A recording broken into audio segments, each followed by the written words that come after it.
After decades of putting everyone else first, this is your time to shine. Welcome to the Sass and Soul podcast, where brilliant women just like you are finally putting themselves at the top of their to-do list.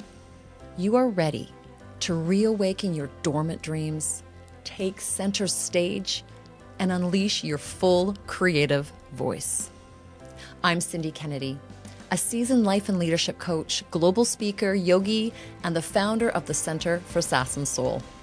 I'm here to accompany you on your quest to live a wildly purposeful and pleasurable life. After all, success is personal. It's not about following a script, but answering the calling of your soul.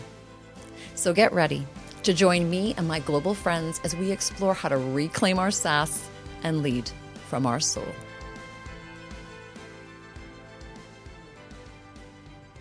Hello, beautiful soul, and welcome back to Sass and Soul. Today's episode is for the dreamers, the quiet ones, the bold ones, and the ones who have secretly stopped dreaming because life got too loud. I'm asking the question, are you dreaming realistically? We've been taught to shrink our dreams to fit the mold, to make them palatable, marketable, and, oh yes, measurable. And in doing so, we've mistaken goals for dreams. I want to unravel that today. We need to talk about why dreaming big isn't reckless. It's required. And why realistic is often just code for safe. I also want to explore why your soul is craving something far more expansive than a tidy little to-do list. First off, we confuse dreaming with planning. Many people reduce dreams to checklists. Dream big becomes make a 5-year plan. But dreaming isn't about control. It's about vision. It's about allowing the soul to speak before the mind edits it. If someone says, my dream is to make $250,000, but that's not a dream. That's a goal. Because if I was to ask to go a little bit deeper, maybe the real dream is to live with creative freedom, to spend every morning painting, to travel, to be fully expressed. Dreams come from the soul and not the spreadsheet. Realistic is often code for what others think I can do. And so we often water down our dreams to avoid discomfort, so we don't look foolish, too ambitious, or even too much. But true dreams, they always stretch us. If they don't scare you a little, they're not dreams. They're compromises. I met a woman who wanted to write a book, but she kept shrinking it down to a blog post or social media content because it made more sense. I get that. I bet you do too. But once she gave herself permission to dream, the book poured out of her. It had simply been waiting for her to stop negotiating with fear. Your dream isn't too big. You've just been asking too many small questions. Dreams need space and not strategy.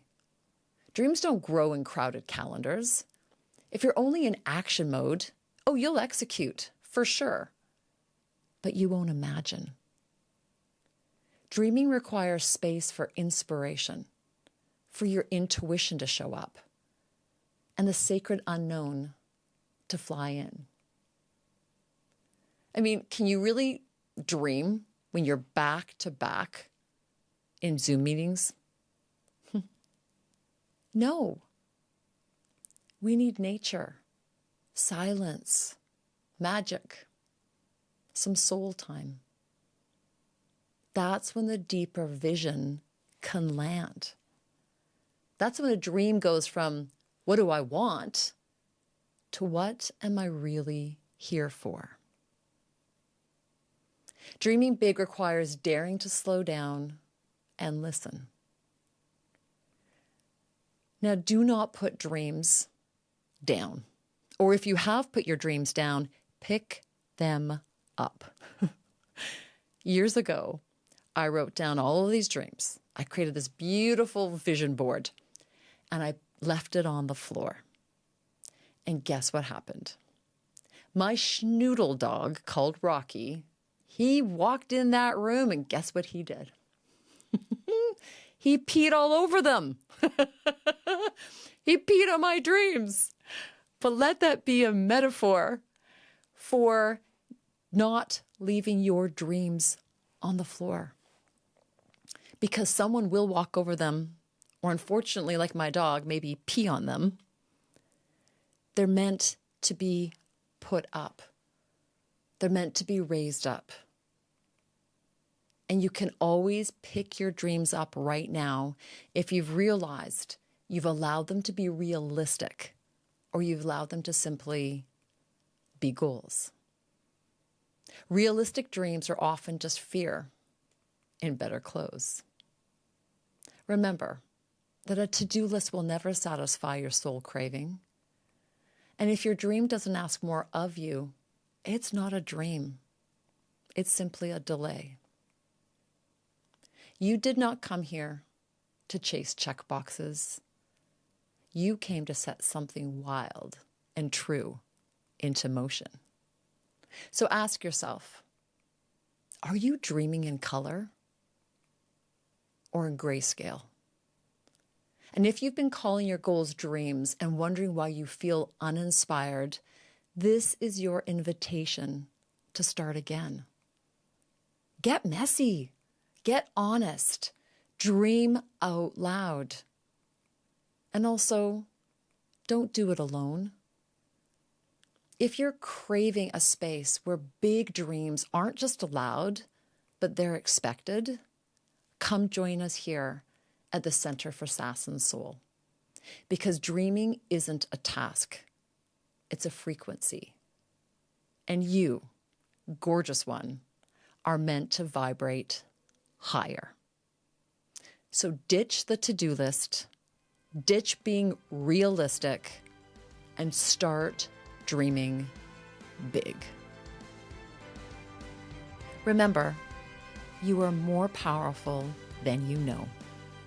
So live with sass and lead from your soul, and I will see you next time.